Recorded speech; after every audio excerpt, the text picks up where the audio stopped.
Gagawin natin yung trend na ano yun? Yes, Vicky, sa pagharap nga ng Ganun, no?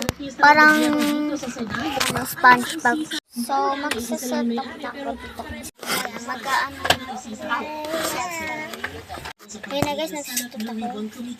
Kabilang na si Vizcaya, ang may-ari ng Alpha and Omega General Contractor and Development Corporation. Sabi ni Vizcaya, nag-divest na siya sa St. Timothy Construction Corporation. Kailangan na natin siyang i-make up. Doon pa nga kasi. Ito yan. Sige, Lisa! Meron nga yung na-filter. Ay, sana yung hanger ko. Wala. Dito ka. Wala na ito. Sorry, wala nang ano ah. Dito ka, dito ka. Ayun. Dito ka dito. Sa ako kasi niya. Diba? Diba? Ay. Wait, magpolong kayo ah. Ba't di ko nagpolong?